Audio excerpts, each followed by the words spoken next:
Sesungguhnya yang halal itu jelas dan yang haram itu juga jelas. Bagaimanapun di antara keduanya terdapat perkara yang tidak jelas, yakni yang syubhah, yang mana ramai orang yang tidak mengetahuinya.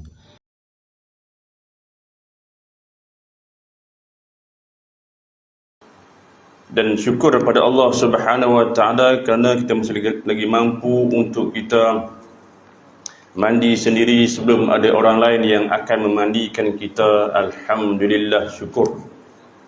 Dan bersyukur kita Allah Subhanahu wa taala kerana kita masih lagi mampu untuk kita berjalan ke rumah Allah ini untuk sama-sama kita tunaikan satu tanggungjawab ibadah khususiyah, ibadah solat subuh berjemaah, sebelum ada orang lain yang akan menjalankan kita. Alhamdulillah. Dan bersyukur kita Allah Subhanahu wa taala kerana kita masih lagi mampu untuk kita sembahyang sendiri sebelum ada orang lain yang akan menyembahyangkan kita. Alhamdulillah. Dan syukur kepada Allah Subhanahu wa taala kerana kita masih lagi diberikan rasa sifat istiqamah dalam hati kita ini untuk sama-sama kita berada dalam satu majlis ilmu yang diumpamakan oleh baginda Rasulullah SAW sebagai taman-taman syurga. Maka kata ulama, sesiapa yang berada dalam satu majlis ilmu sebenarnya dia telah pun berada dalam syurga Allah, insya-Allah. Wahai ahli-ahli syurga sekalian, sihat ke pagi ini? Alhamdulillah, syukur kepada Allah Subhanahu wa taala kerana Allah memakbulkan doa-doa kita yang kita berdoa pada 3 bulan yang lepas, yang sentiasa kita mengaminkan imam yang berdoa, Allahumma barik lana fi Rajab. Ya Allah, ya Tuhan kami, berkatilah kami pada Rajab. Alhamdulillah dah lepas dah Rajab. Wa Sya'ban, alhamdulillah Allah telah memakbulkan juga kita yang telah lepas pada Sya'ban. Dan hari ini Allah makbulkan kita pada 1 Ramadan hari ini. Alhamdulillah. Ada kawan-kawan kita, sahabat-sahabat kita yang Allah tak memakbulkan doa mereka untuk sampai pada 1 Ramadan. Alhamdulillah, kita sampai pada 1 Ramadan ini bermakna Allah masih lagi sayangkan kita. Allah masih lagi memberikan peluang juga ruang untuk kita bertambah, menambahkan amal ibadat kita pada Ramadan ini. Sebab tu para alim ulama dulu 6 bulan sebelum Ramadan itu telah pun berdoa minta sampaikan kepada Ramadan ini. 6 bulan sebelum, kita 3 bulan je. Ulama-ulama dulu 6 bulan. Dan 6 bulan selepas daripada itu berdoa kepada Allah Subhanahu wa taala supaya Allah memakbulkan, menerima segala amal ibadat kita pada Ramadan. Dan Nabi ajar kita bagaimana bila nak masuk Ramadan ini. Nabi ajar kita supaya berdoa kepada Allah Subhanahu wa taala, yang mana Nabi sebutkan, Allahumma sallimni li Ramadan. Minta kepada Allah Subhanahu wa taala supaya sejahterakanlah, bukan setakat main sejahtera, sejahterakanlah, masukkanlah, selamatkanlah kami ni itu maknanya diriku kepada Ramadan ini. Itu sepatutnya kita baca doa sebelum masuk satu Ramadan ini. Dan juga Nabi sebutkan lagi, wasallim Ramadan ini, minta juga Allah sejahterakanlah Ramadan bagiku. Maknanya kita minta kepada Allah Subhanahu wa taala sejahterakan kita dalam bulan Ramadan, dan juga Ramadan juga sejahteralah kepada kita. Dan juga akhirnya Nabi sebutkan, wa tasallamhu minni mutaqabbala, mintakan kepada Allah Subhanahu wa taala ini, iaitu tentang apa? Terimakanlah ibadatku ketika bulan Ramadan. Jadi sama-samalah kita berdoa kepada Allah Subhanahu wa taala supaya Allah menerima semua sekali amalan-amalan kita pada bulan Ramadan ini. Baik, mohon juga kita sama-sama membacakan doa ini yang telah Nabi sebutkan ini, supaya Allah menerima amal ibadat kita dan sampailah kepada habis kepada 30 Ramadan nanti, insya-Allah. Bismillahirrahmanirrahim. Allahumma sallimni li Ramadan wa sallim Ramadani li. wa tasallamhu minni mutaqabbalah. Itulah yang kita nak doakan kepada Allah Subhanahu wa taala ni. Sebab tu pada pagi ini tuan-tuan, saya ingin juga kongsikan dengan tuan-tuan beberapa perkara yang berkaitan dengan persiapan diri kita untuk kita nak menempuh 30 Ramadan ini. Pertama sekali yang seharusnya kita kena ambil ialah perbetulkan niat kita untuk kita nak masuk pada bulan Ramadan ini. Orang yang fasik, bila nak bunyi je nak masuk Ramadan, dia akan resah, gelisah, tuan-tuan. Orang yang mukmin, orang yang muttaqin, orang yang beriman, dia akan rasa bahawa ianya sangat-sangat menggembirakan. Sebab tu Allah memanggil kita dengan ya ayyuhallazina amanu, wahai orang-orang yang beriman. Dengan panggilan yang sangat manja Allah sebutkan kepada kita, wahai orang-orang yang beriman. Siapakah orang-orang yang beriman? Kalau kita tak rasa bahawa diri kita ini sebagai orang-orang yang beriman, siapa lagi? Dan Allah sebutkan kutiba alaikumusiyam. Kalau kita belajar bahasa Arab, dia ada istilah kataba dengan kutiba. Asal kataannya adalah tulis. Tapi bila kita terjemahkan, perkataan yang kataba ke kutiba ni bermaksud perkara yang diwajibkan. Dalam hadis yang lain, contohnya yang Nabi sebutkan, innallaha katabal ihsana ala kulli syai. Sesungguhnya Allah mewajibkan, kataba, Allah mewajibkan ke atas kita ini melakukan perkara-perkara yang disebut sebagai yang ihsan ala kulli syai, berkebajikan atas apa jua pun. Dalam ayat ini Allah sebutkan kutiba. Kutiba ni dituliskan, maknanya diwajibkan ke atas kita. Bukan mewajibkan, diwajibkan. Maknanya Allah paksa kita, ya? Allah paksa kita untuk berpuasa sebagaimana yang Allah telah memaksa, yang telah mewajibkan ke atas umat-umat yang sebelum ini, tuan-tuan.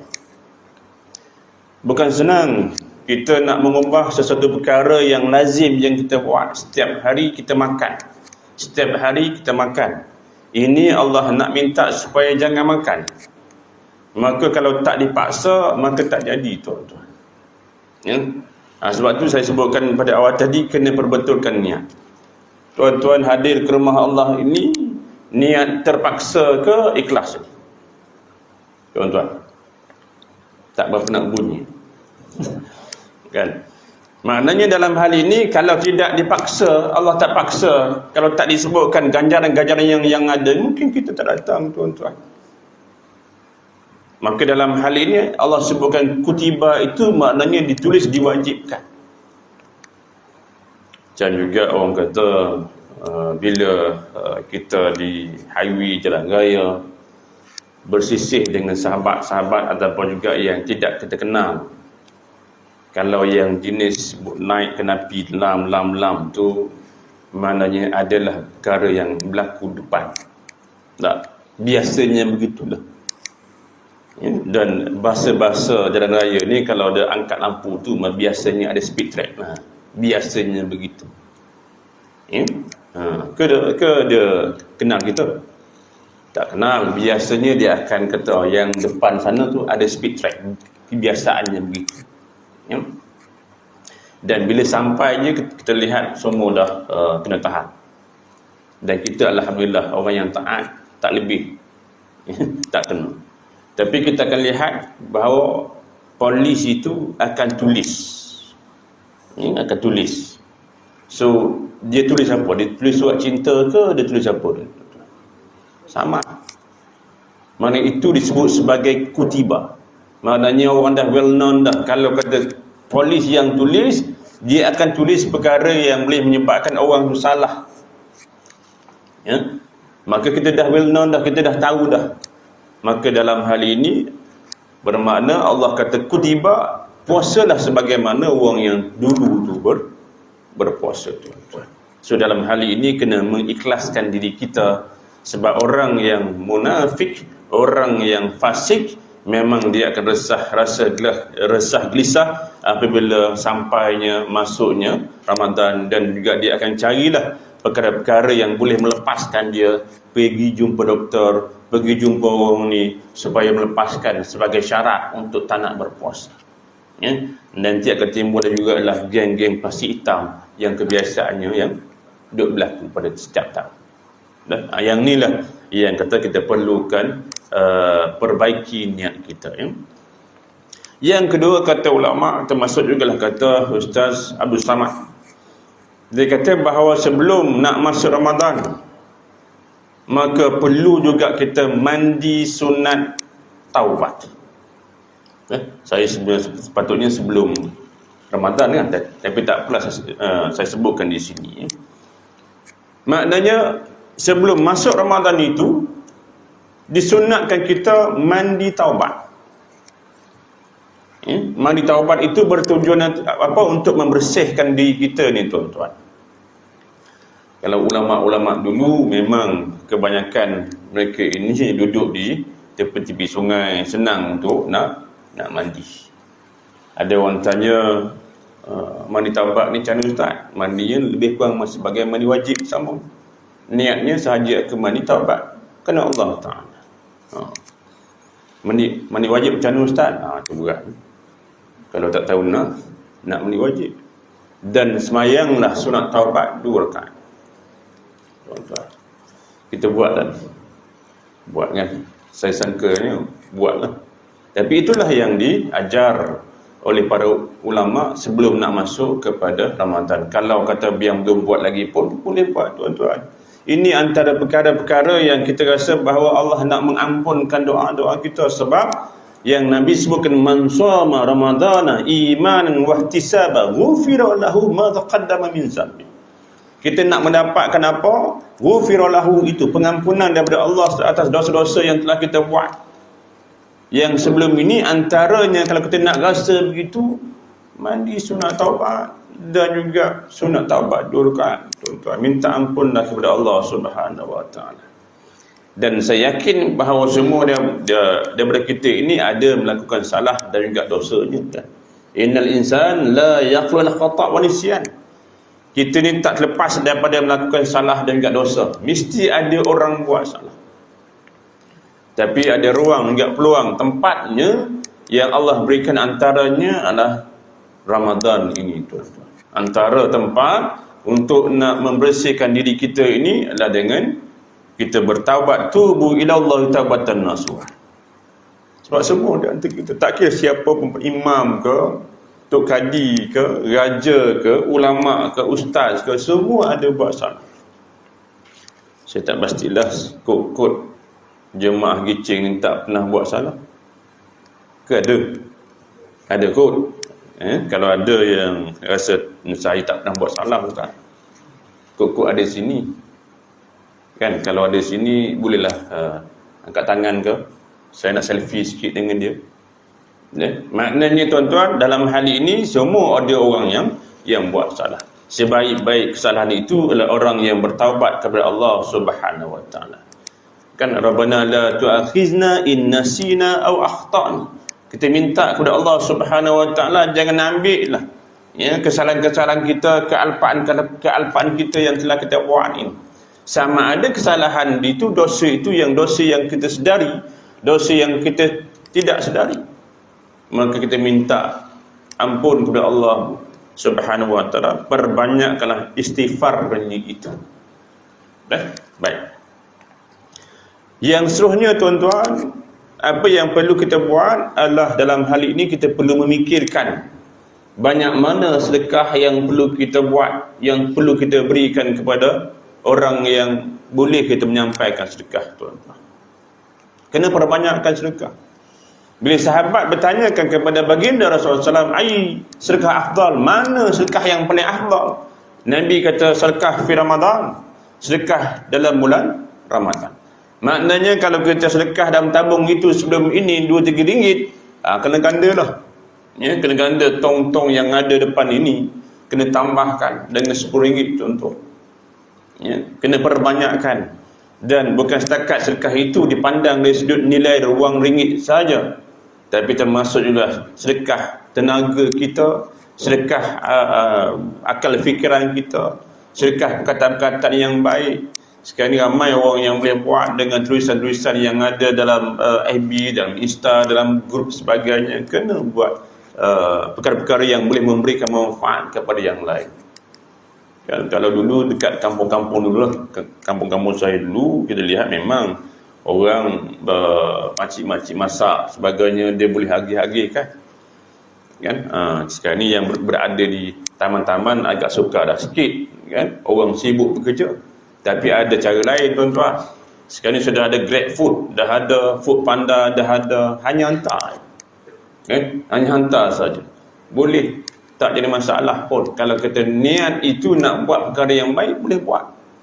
Iaitu tentang sedekah ni, perbanyakkanlah sedekah termasuk juga ada orang yang memang dia akan letakkan duit di mana-mana kedai. Yang ni siapa yang nak buka puasa, siapa yang nak makan, ambil dah yang. Sebab memberi makan orang yang berpuasa itu akan menambahkan lagi pahala-pahala kita, yang tidak akan mengurangkan kepada pahala-pahala kita kan. Masuk juga baru ni orang duk sebut soal kata tentang duit raya dengan duit Ramadan. Mana yang paling afdal tuan-tuan? Duit raya afdal ke duit Ramadan yang afdal? Budaya kita ni duit raya. Budaya kita dah duit raya. So tahun ni pergi ke bank, saya nak tukar duit Ramadan. Bank pun terkejut. Mana ada duit Ramadan? Duit raya. Sebab kita dah memang budaya kita begitu tuan-tuan. So nak dapat banyak pahala, sedekahlah sebelum berbuka puasa hari yang terakhir tu. Sama ada 30 Ramadan, ada juga 29 Ramadan. Ketika itulah kalau kata atuk ke ayah ke nak memberikan sedekah kepada anak-anak, sedekah ketika itu. Itulah yang paling afdal, yang paling banyak lagi pahala daripada kita menghabiskan duit yang cukup banyak. Ada orang sampai 1,000, 2,000, 3,000, ada yang 5,000 semata-mata nak budayanya sedekah pada Syawal. Bukan tak boleh, tapi yang Nabi sebut afdalnya, yang lebih baiknya itu ketika Ramadan. Maka perbanyakkanlah kita bersedekah kepada Allah Subhanahu wa taala. Yang seterusnya yang Nabi sebutkanlah bermaaf-maafan tuan-tuan. Minta maaf. Kan semalam dalam grup-grup semuanya orang duk minta maaf kan. Itu amalan-amalan ni. Bukan hanya kita nak menunggu raya sahaja, tapi Ramadan ini juga kita minta maaf kepada orang lain. Maaf, nak minta ampun dengan Allah itu lebih mudah, tapi nak minta maaf dengan insan ini agak sukar sikit tuan-tuan. Maka itulah yang seharusnya kita kena buat. Dengan mungkin kita ada kesilapan mengata, mengumpat, mengambil hak orang lain yang bukan hak kita sebagainya. Walaupun kita tak rasa bahawa kita buat, seharusnya ungkapan maaf itu hendaklah dibuat. Orang kata lebih baik minta maaf daripada minta izin. Begitulah. Yang seterusnya yang Nabi sebutkan adalah perbanyakkanlah doa kepada Allah Subhanahu wa taala ketika Ramadan ini. Dalam hadis yang diriwayatkan oleh Imam Ahmad, Nabi sebutkan salasatun la turadu da'watuhum. 3 golongan yang Nabi sebutkan yang mana Allah tidak menolak permohonan. 3 golongan ini direct kepada Allah Subhanahu wa taala. Siapa? As-shaim hatta yuftir. Orang yang berpuasa sehinggalah dia berbuka puasa. Sebab doa ni merupakan silah mukmin, doa ni merupakan senjata bagi kita. Kan? Ketika obat-obat lain tidak ada. Ketika Covid dululah, PKP, obat lain memang tidak ada. Hanya yang ada adalah doa kepada Allah Subhanahu wa taala. Semua ketika itu berdoa. Dalam TV berdoa, dalam radio berdoa, semua orang berdoa. Allahumma inna na'udzubika minal baras wal junun wal juzam wa min sayyi asqam. Semua orang doa. Ketika PKP dulu, ketika kita sukar dulu. Dan bila habis PKP dah, Tak ada dah doa tu. Tak berapa nak dengar dalam TV. Yang ada TikTok. Ya? Yang banyak berTikTok dah sekarang. Dan doa ini, bila kita angkat tangan, bila kita susah hati, bila kita susah, bila kita sukar kepada Allah Subhanahu Wa Taala, sedangkan Nabi sebutkan bukan hanya ketika kita sukar, bukan hanya ketika kita susah sahaja. Sepanjang masa berdoa lah. Hajat-hajat yang kita nak, termasuk jugalah doa tentang kebahagiaan. Ya, doa tentang kebahagiaan. So dalam hal ini kita kena ajar dah juga. Ya. Ajarlah kepada ahli keluarga kita, anak-anak kita tu, bila nak berbuka puasa, janganlah duduk tengok TV sampailah kepada berbuka puasa kan. Duduk 15 minit sebelum ke 20 minit sebelum duduk, berzikir ke, berdoa lah. Mungkin hari ni hari ni Angah berdoa, esok Alung berdoa, minta anak-anak kita, lusa pula ada berdoa, tolak getih kan, minta anak-anak kita berdoa gila-gila. Sebab ayah tak pandai berdoa, suruh anak je lah doa, tak masalah tuan-tuan. Sedangkan doa ini merupakan wifi direct kita dengan Allah Subhanahu Wa Taala, connection direct kita dengan Allah Subhanahu Wa Taala. Kalau kita ni wifi tak ada, kita akan resah gelisah. Tak ada wifi hari ni memang tak boleh kan. Macam juga kita juga adanya FB wifi, kalau tak ada wifi tak boleh. Wifi ni dianggap sebagai satu connection, satu hubungan. Kita juga adanya connection kita dengan Allah Subhanahu Wa Taala. Dan connection yang paling baik ketika ini adalah pada bulan Ramadan. Apa sebab? Kalau kita buka Quran, muka surat 28 itu, dalam ayat yang Allah sebutkan, ya ayyuhallazina amanu kutiba alaikumusiyam, tadi ayat 183, ayat bawah sekali ayat 186 yang Allah sebutkan, wa iza sa'alaka ibadi anni fa inni qarib ujibu da'watad da'i iza da'an falyastajibu li wal yu'minu bi la'allahum yarshudun. Allah kata apa? Allah kata, wahai hamba-hambaku. Ayat yang Allah gunakan, wahai hamba-hambaku, wa iza sa'alaka ibadi anni, apabila kamu bertanyakan kepadaku, maka katakanlah aku ini hampir, fa inni qarib, sesungguhnya dekat. Ramadan ini Allah sangat dekat dengan kita tuan-tuan. Kalau kita nak tamsilkan anak-anak, kadang-kadang yang baik sikit, yang dekat sikit dengan ayah, dengan mak, cepat sikit dapatnya. Kalau baik dengan bos, dapatlah syafaat dengan bos, dapat cemerlang ke. Baik dengan Tuan Azir contohnya, dapat jugalah manfaat sikit-sikit duduk depan. Contohnya begitu. Maknanya kalau kita rapat dengan orang besar ni tuan-tuan, dapat projek sikit lah. Dapat projek, senang dapat projek sikit. Sebab minta je dapat. Ini Allah dengan kita dah dekat Ramadan ini, mintalah tuan-tuan. Apa juga hajatnya, insya-Allah. Janji Allah, ujibu da'watid da'i iza da'an, bila kamu berdoa, Allah kata aku akan perkenankan. Maknanya kalau kita tak berdoa, tak boleh. Kena berdoa kepada Allah Subhanahu Wa Taala. Apatah lagi hari ini, ketika ini anda berada dalam satu majlis ilmu, ketika duduk dalam masjid berniat iktikaf bulan puasa waktu Ramadan, berdoalah kepada Allah Subhanahu Wa Taala. Berdoalah kepada Allah Subhanahu Wa Taala tuan-tuan. Dan walaupun siapa sekalipun, kita berdoalah kepada Allah Subhanahu Wa Taala. Sebabnya inilah janji-janji yang telah Allah berikan. Yang kita risau, jika ianya kita tak gunakan peluang juga ruang yang terbaik ini, maka kita akan terlepas. Maka celakalah orang yang bila habis Ramadan dia tak rasa apa-apa. Sama. Baik. So dalam hal ini juga Allah sebutkan tentang falyastajibu li wal yu'minu bi. Nak Allah nak memakbulkan doa kita, tetapi dalam masa yang sama Allah bersyarat lah, kan? Bukannya nak terus dimakbul. Mestilah Allah kata falyastajibu li wal yu'minu. Maka hendaklah kamu menyahut seruanku. Ikutlah, kalau kena puasa, kalau kena solat, wajib. Ya. Dan wal yu'minu bi, kena beriman kepada Allah Subhanahu wa taala.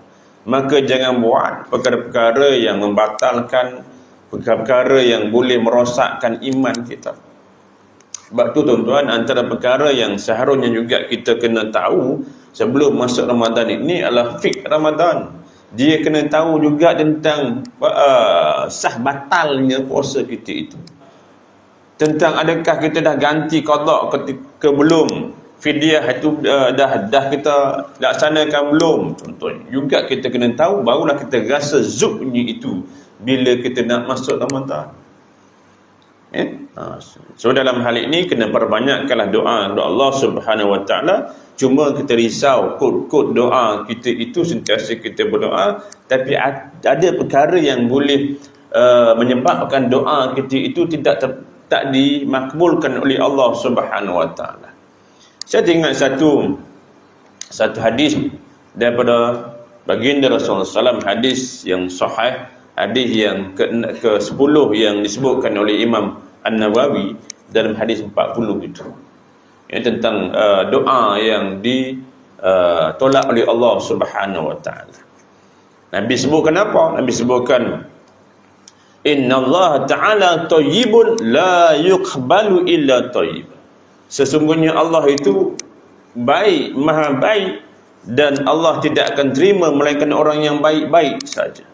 Maknanya kita kena tengok perkara yang baik-baik, kena dengar perkara yang baik-baik, kena makan benda yang baik-baik, kena bersahabat dengan orang yang baik-baik, kena melangkah kepada tempat yang baik-baik. Maka insan yang baik, orang yang baik saja yang Allah akan terima. Kemudian Nabi sebutkan lagi innallaha amaral mu'minin bima amara bil mursalin. Allah mengarahkan orang Islam ni, kita ni sama saja seperti yang Allah arahkan, yang Allah suruh kepada para rasul. Dan Nabi bacakan ayat Al-Quran yang Allah sebutkan ya ayyuhar rusul kulu min thayyibat. Wahai para rasul, makanlah benda-benda yang baik-baik. Ya? Wa'malu solihat, dan beramal soleh. Sebab tu tuan-tuan, amal soleh ini dia akan bergantung sepenuhnya dengan apa yang anda makan. Itu yang Allah telah arahkan kepada para rasul. Makan dulu.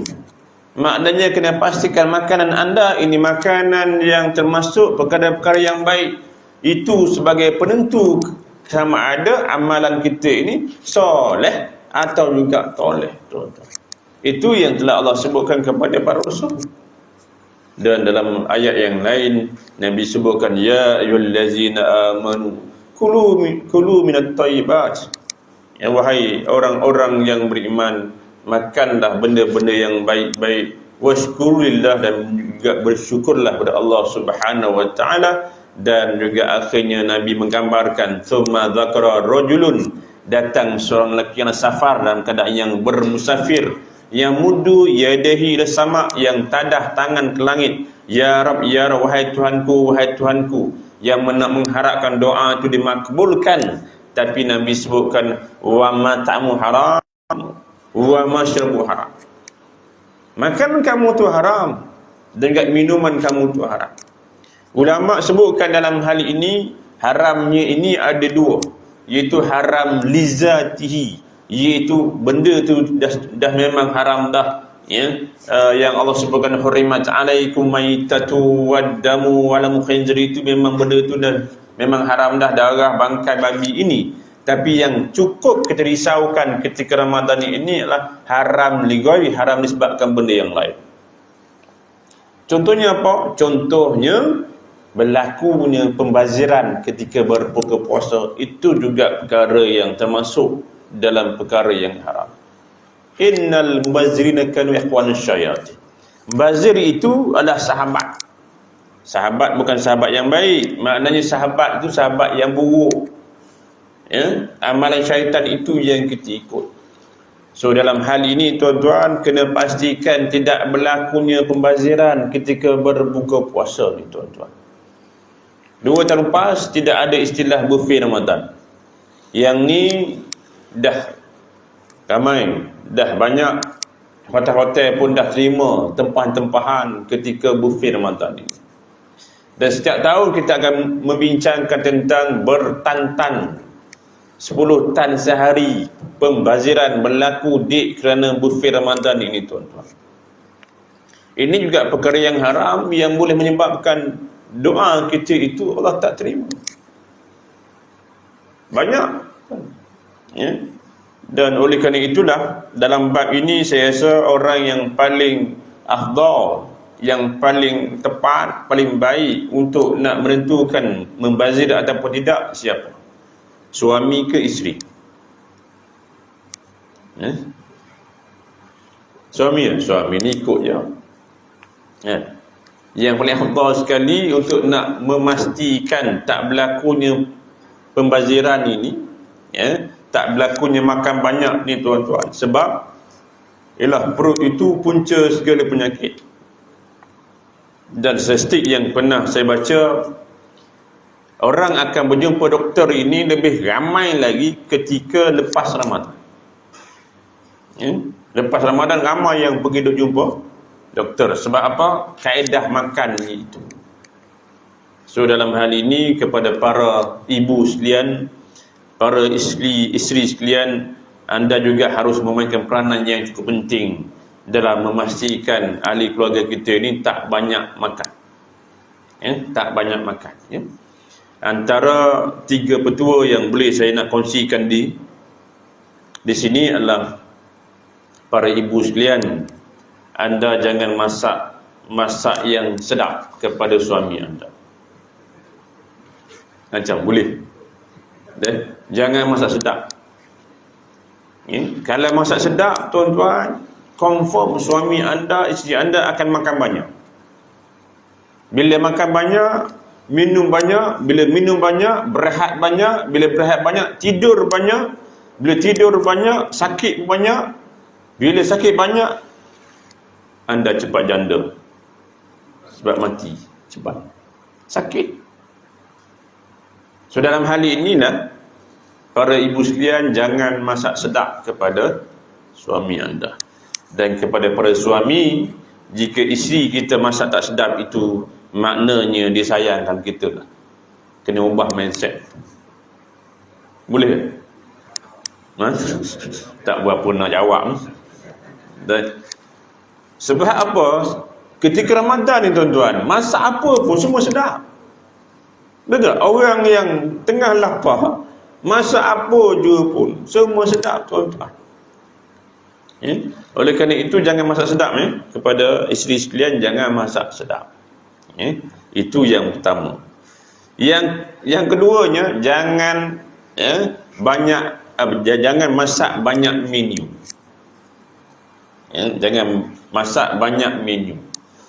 Amalah sebagaimana yang dimasak, yang dimakan oleh Sayyidina Umar Khattab yang nak jaga badan ni, masak 2 jenis lauk je tuan-tuan.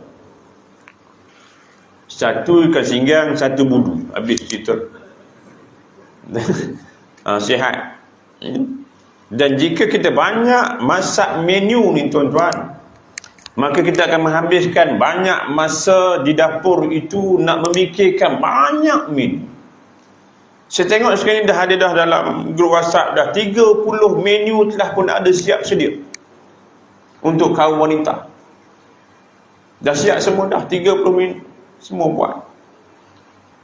Orang dulu saya ingat tak ada pun. Tak ada pun orang dulu, bab menu dulu tak ada. Sebab dia kata orang dulu tak pandai masak. Ya, betul. Orang zaman sekarang semua kuih-kuih yang dimasak. Orang zaman sekarang memang pandai masak. Cuma orang dulu rajin masak. Orang zaman sekarang rajin tulis menu je. Masak belum tentu. Order. So jangan menghabiskan masa kita perempuan sekalian untuk petang daripada lepas asar sampai maghrib tonten. Lama menghabiskan di situ. Ya? Dan juga yang ketiganya, jangan beli pinggan yang besar. Boleh, jangan beli pinggan yang besar. Beli pinggan kecil-kecil. Kita tengok bagaimana orang bukan Islam makan, orang Jepun, orang Korea sebagainya makan. Dia hanya makan atas piring.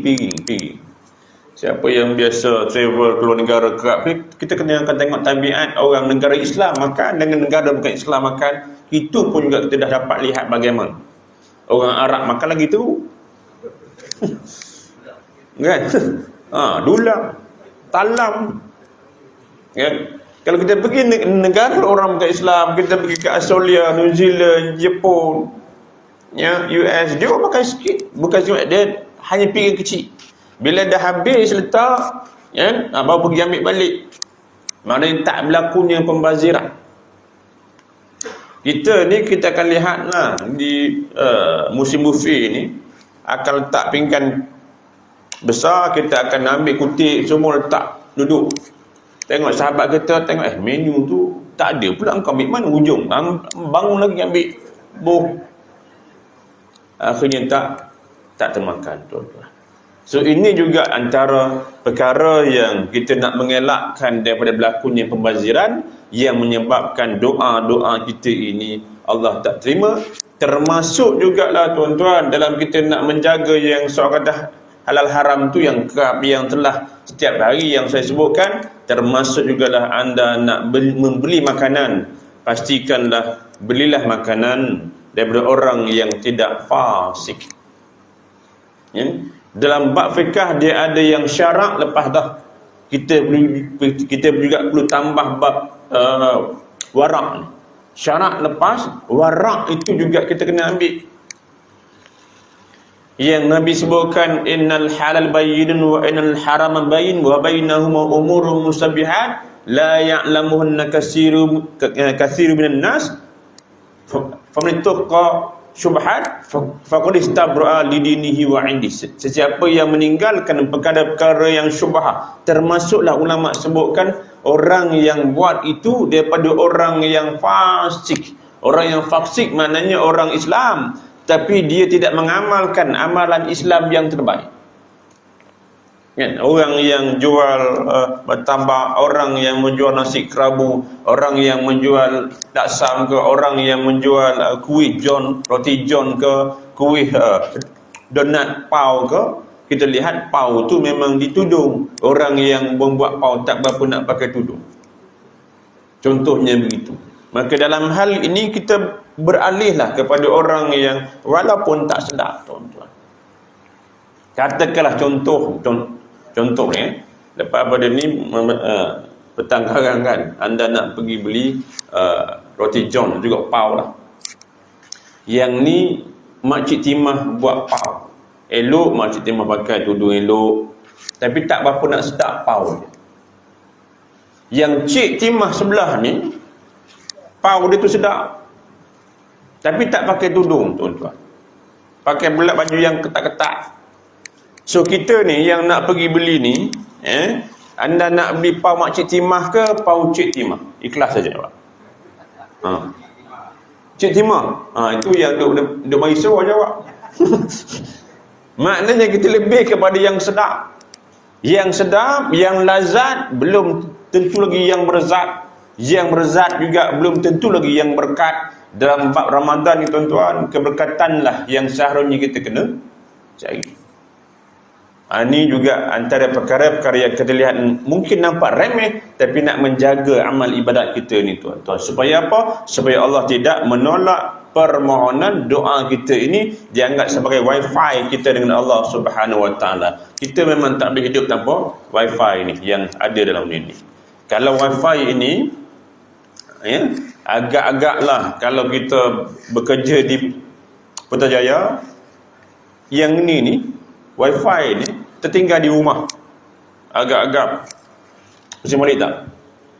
Musim balik tuan-tuan, sebab kita tak boleh hidup tanpa wifi. Kalau kita dah sampai ke Putrajaya dan tengok kita tertinggal wife kita, agak-agak pusing balik tak? Tak dah, jarang berlaku. Grab kan ada naik sendiri je. Maknanya orang lebih sayangkan wifi dia daripada wife. Sebab dia kata ramai wife dalam wifi.